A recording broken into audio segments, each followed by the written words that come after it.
So it's 4 levels to healing. The first thing is sunlight. You have to get sunlight. Sunlight is very, very essential. It's essential for vitamin D. It's essential for converting your cholesterol over into vitamin D. It's essential for melanin neurotransmitters. The sun rays got something called chlorophylls in it that actually help fold your proteins, or what we'll call amino acid structures. There is not one biological function in your body that does not require sunlight. Every functionality of your cells requires sunlight. So you always have to do the sun. Get in the sun, for so-called black people, at least 2 hours a day if you can. The next one is hydration. Make sure that you're drinking at least 50 ounces of... Do you drink the water or you eat the water? I love this. I love this. So it's 2 ways you can do it, because naturally us as a people supposed to eat our water, and you eat your water by eating your fruits.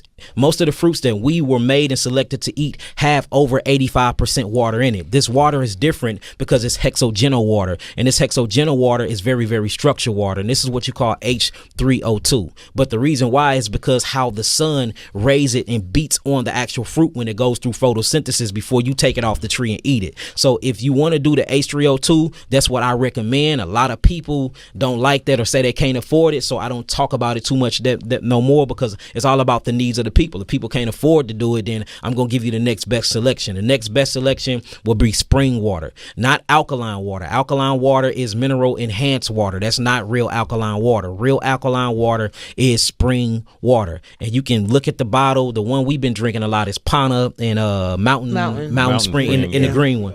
Them good ones. We tested those. We ain't found too many in them. I mean, the environment is polluted. Yeah. You're going to run across pollutants. We grow a whole farm with all organic thing. If I test one of my apples, it's chemtrails. They fly over there every day. You can't miss the pollutants. So the only thing you can do is detoxify and keep your mind right. You see that? So the next one was hydration. At least 50 ounces of hydration a day. Now, if you don't want to do that, make sure that you at least getting in 45 ounces of juice a day. So get you a juicer. Juice. And when I say juice your fruits. So we got the sun.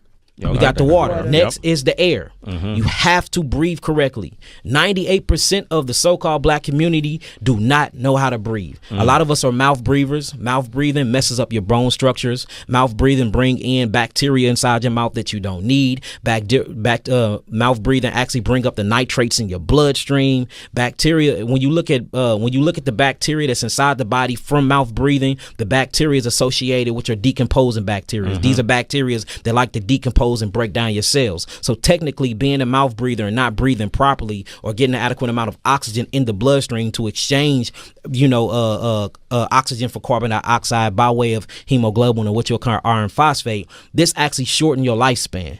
So not knowing how to properly breathe take 10 years from your life. Can you demonstrate how to properly breathe? Yeah, so you breathe in through your nasal passage, you breathe out your mouth. So a correct breath, and it's supposed to be a timely breath. So a real breath supposed to be down to 70. Your heart's supposed to literally get to 70 to 80 beats per minute. That's a true breath. So you breathe in.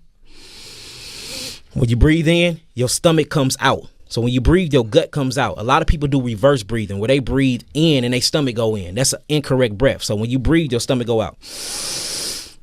Hold it. 1, 2, 3. Then you exhale through the actual mouth. This is called diaphragmatic breathing, because it's a diaphragmatic muscle that actually elongates the lungs and bring it back in. So then you breathe out. So you breathe in through your nasal passage, breathe out your mouth. That's a correct breath. Conscious breathing is the reason why a lot of us are not living long, because we don't know how to consciously breathe. When you're breathing and you move in that diaphragmatic muscle, you have one of the biggest lymph nodes in your body called the cisterna calli. And the cisterna calli, or Kali, they call it many different names. This is the biggest lymph node on your body, and it meets in the middle of your trunk. All of the waste that come through your body go through this lymph node, and it's supposed to get broken down, disintegrated, discarded to the actual lymphatic system, and you're supposed to urinate it out. So just by not breathing properly, you can't even detoxify properly. So we got the sun, which is light, right? We talked about the water, which is hydration. Then we just talked about the air. Last but not least is what? Earth. We need to eat from earth. Eat more green things, eat more colorful things organically grown from Mother Nature. And we need to ground out. Your shoes and your clothes are killing you.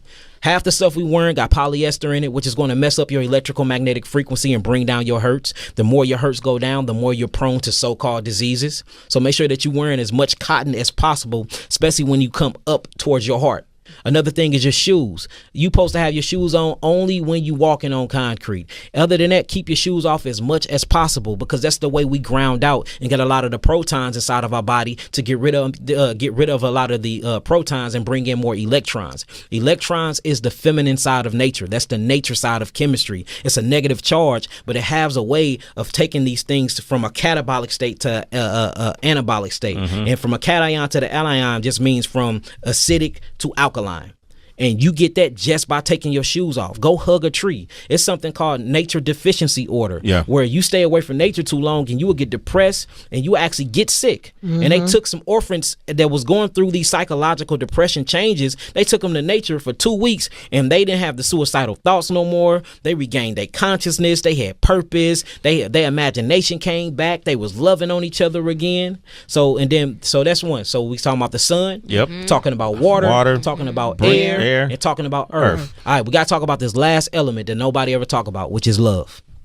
Love is the most nutritional ingredients on earth. Love. And there's a lot of different scholarly articles talking about these things, where they went to an orphanage and they took 2 orphanages and put them together. One orphanage, they gave them good food, they gave them good nutrition, they gave them good water, they gave them TVs, they gave them everything, but they did not give them any type of physical affection. They didn't spend no time with them, but they gave them the best environment to actually thrive in. And then they took another one that didn't have none of these nutritional things, but they spent time with them, they rocked them to bed, they read them bedtime stories, and they made sure they hugged them for at least 5 minutes a day. Guess who came out more nutrition? Not the ones who ate the good food or drank the good water. It was the ones that was living poor but had their mothers and fathers by their side. They built more amino acid structures and they had more cellular integrity than the ones that had the good food. So the last ingredients is always love. That's your number one nutrition. Round of applause, man.